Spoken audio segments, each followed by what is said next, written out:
Hi, welcome to Dig Into China. I'm Dang Sheng. Today, let's discuss China's electric vehicle industry. This sector seems quite promising as we've all heard about the impressive international sales figure of Chinese electric vehicles. It plays a significant role in China's foreign trade.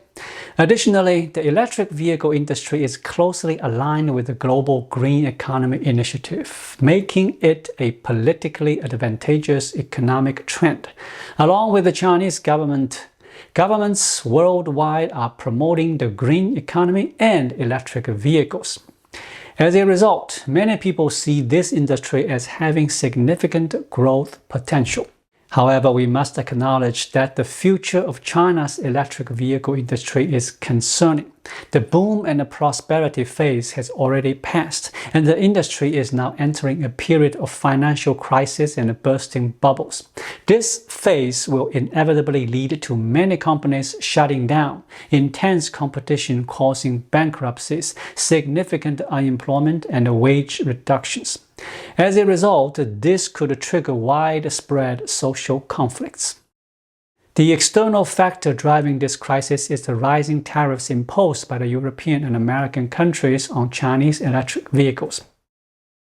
These nations are progressively increasing the tariff rates to weaken the price advantage of Chinese electric vehicles.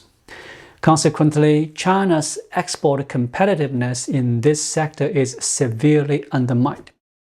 In this external environment, China is about to face a collective crisis in its electric vehicle industry, characterized by widespread financial failure and economic decline. This downturn is expected to hit within the next 1 or 2 years. When it does, the Chinese people will not only face issues like falling wages and rising unemployment, but also encounter more serious problems. I will discuss these issues in detail later. Let's quickly review the details on electric vehicle tariffs. According to an announcement from the U.S. Trade Representative's Office, starting August 1st of this year, the U.S. will impose a 100% tariff on Chinese electric vehicles, a 25% tariffs on electric vehicle batteries, and a 50% tariffs on solar panels. Additionally, from 2025 onward, there will be a 50% tariff on semiconductor products. These tariffs will raise the prices of Chinese electric vehicles and the related products, undermining their market price advantages. China's main export market for electric vehicles is Europe, which holds a 42% share. Other significant markets include Brazil, Thailand, and Israel, making Europe particularly important. According to media reports, the EU began imposing anti-subsidy tariffs of up to 37.6% on Chinese electric vehicles starting July 5th, with a maximum duration of 4 months. After this initial period, final tariffs will take effect in November and will last for 5 years. This will significantly impact the export of Chinese EV. Additionally, Canada is reportedly preparing to impose higher tariffs on Chinese EV to align with the US and EU. Increasing tariffs on Chinese EV has thus become a mainstream consensus among major global economies. What effects will the increase in tariffs on Chinese EVs by regions such as Europe and the US have? Let's analyze them. Although electric vehicles are aligned with global trends towards green and low-carbon economies and are politically correct, these factors alone cannot sustain continuous growth for the industry. One crucial fact is that in recent years, governments worldwide have been providing substantial subsidies to support the industry. However, as time has passed, national budgets have become strained, and with economic difficulties in countries like those in Europe, maintaining these subsidies has become increasingly difficult. Without continued financial support, the electric vehicle industry may experience a decline in sales, and its overall development could face significant negative impacts. This is one major concern. Secondly, governments are not only focused on economic efficiency and profitability, but also on boosting domestic employment. Regions with high employment are generally more stable, while those with high unemployment face greater social unrest. This is why many countries are raising tariffs and implementing trade protection measures to safeguard domestic jobs and shift unemployment challenges abroad. As a result, localizing supply chains has become a significant trend. Countries that fail to adapt to this trend risk facing social instability and a potential political upheaval. In this scenario, China's export advantages could be completely diminished. Given these factors, most Chinese car companies, except for a few at the top of the industry, will likely shift to an internal economic cycle. This means several things. Companies will need to compete fiercely on price. Internal competition will become more intense and the profits will decrease.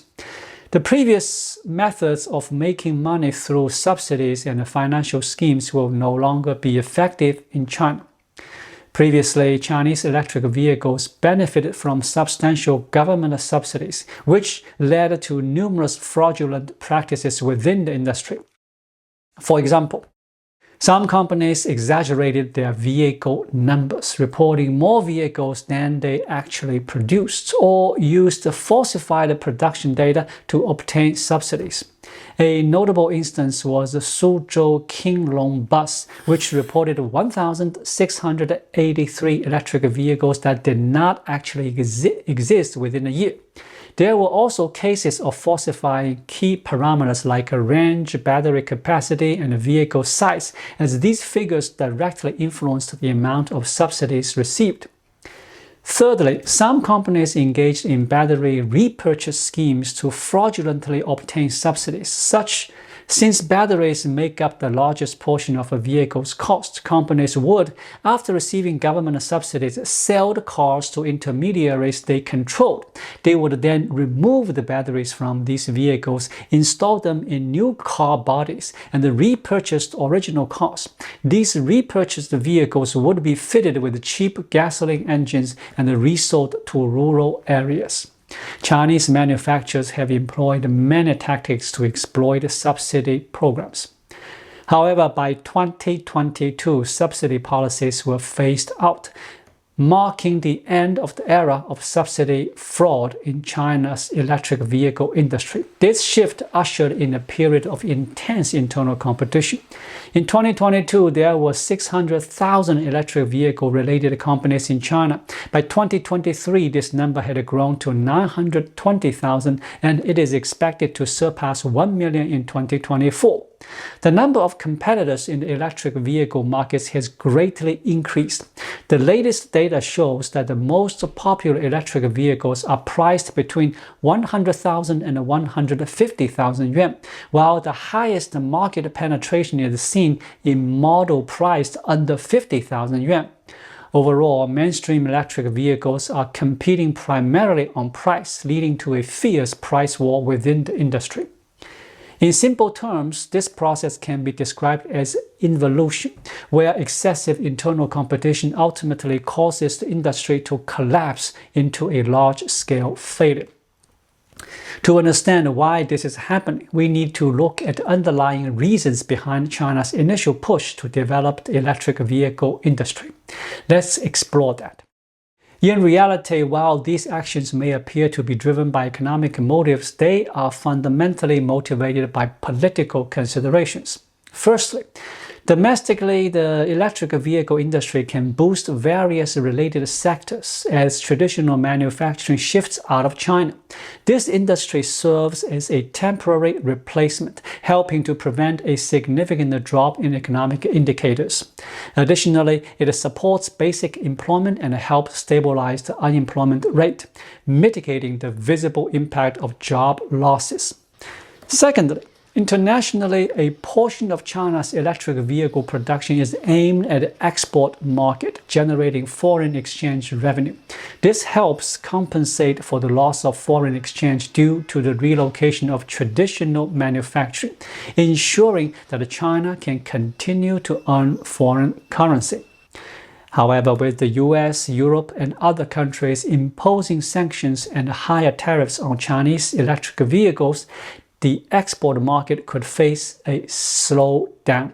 To address this, the focus will shift to boosting domestic sales, leading to involution within the electric vehicle industry. As a result, more Chinese consumers are purchasing electric vehicles, and the government is aggressively promoting their use with various policies. But what about the quality and the safety of these domestically sold electric vehicles? I think people have a sense of the issues involved. As international market challenges increase, many electric vehicle companies expanding abroad are encountering lower profits and even risks of losses.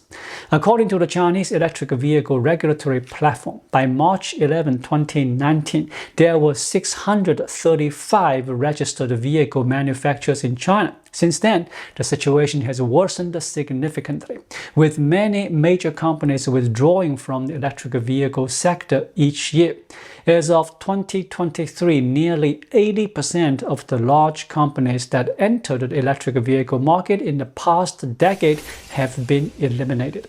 This includes firms like Guojin, Hongxin, Guoneng, and Qiantong Motors, which have either shut down or suspended their operations. While the number of related upstream and downstream companies has significantly increased, the number of core production brands has not grown and is actually declining due to constant elimination. According to statistics from China Haitong Securities, in the first quarter of this year, only a few leading electric vehicle companies achieved substantial profits, while most others either reported minimal profits or faced losses. Among the electric vehicles companies still operating, only 6 have overseas sales surpassing 100,000 units. Only a few financially robust companies can afford to set up factories abroad and invest in local industry chains. This is currently the only way for Chinese car manufacturers to avoid the impact of tariff sanctions. However, for most small and medium-sized car companies, this route is not feasible, leaving them with no choice but to concentrate on the domestic Chinese market and engaging in intense internal competition. The growth rate of electric vehicle sales in China peaked at 169% in 2021, but has since declined sharply.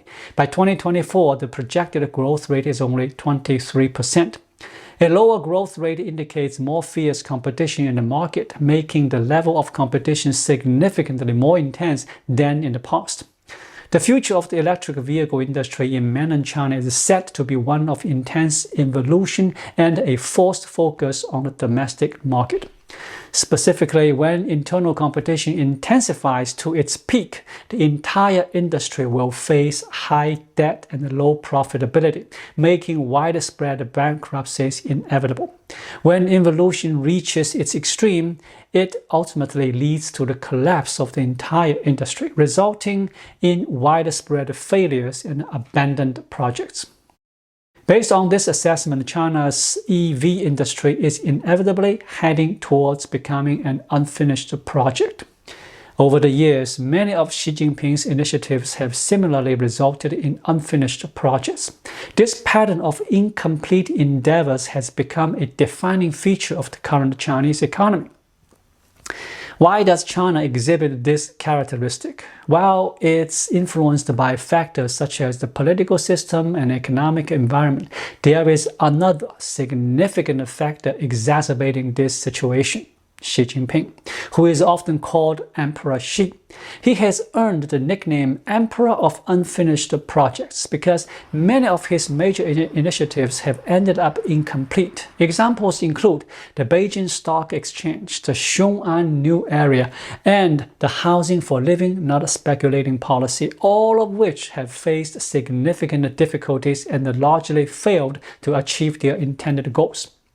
Given Xi Jinping's history with unfinished projects, it's almost inevitable that the new productivity and electric vehicle initiatives will also face similar outcomes.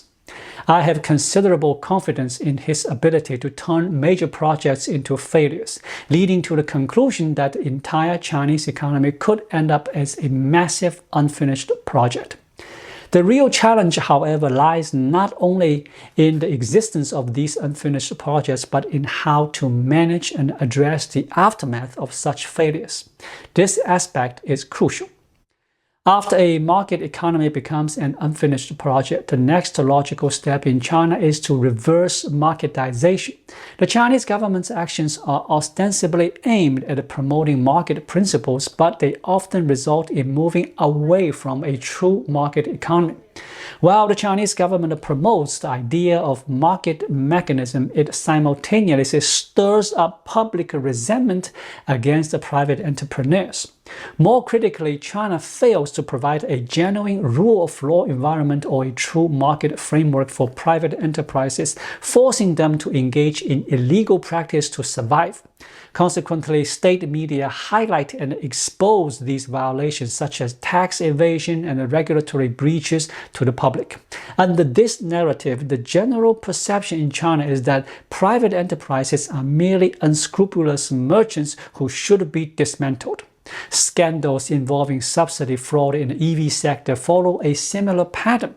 In essence, China's market economy is a trap set by the Communist Party.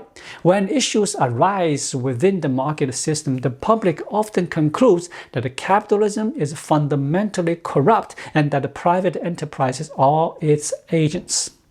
As China pushes for more market reforms, societal disorder grows, leading inevitably to a reversal of marketization and a return to collectivism. Ultimately, Xi Jinping has reluctantly yielded to the public's demand for a return to planned economy principles. It's not merely a government imposition to revert to a planned economy, rather it is the public that will drive this shift. The scandals involving subsidy fraud in the electric vehicle sector and anticipated widespread failures are steps toward this return to collectivism and a planned economic system. These developments are part of a larger strategic maneuver within a nationwide scheme. Finally, some might ask why I believe Xi Jinping must oppose market principles and why China's economy seems destined to move away from market orientation. Why can't Xi embrace the market and move towards its positive aspects? The answer is that he cannot. Emperor Xi is not in a position to embrace the market because if that were the case, it would not be Xi's responsibility. The reform and opening up advocates and the market-oriented leaders of the past have already handled that task. Thus, if Xi Jinping had chosen to market-oriented approach, he would never have come to power. His rise to authority is rooted in his rejection of market principles and his shift towards anti-market policies. By turning away from market reform, he was able to centralize power and achieve his current position of authority. Thus, this situation illustrates a broader principle about the development of events. Everyone has their own strength, and Xi Jinping's strength lies in reversing marketization and establishing his own rule. The greatest driving force behind achieving success is passion. From Xi Jinping, we can observe two main passions: his passion for centralizing power and his passion to impose hardships on the Chinese people. I believe he is committed to pursuing both of these passions to their fullest extent. Thank you for watching. Please like, leave a comment, and subscribe to my channel. Just click the subscribe button right here. I'll see you again shortly. Until then, be well.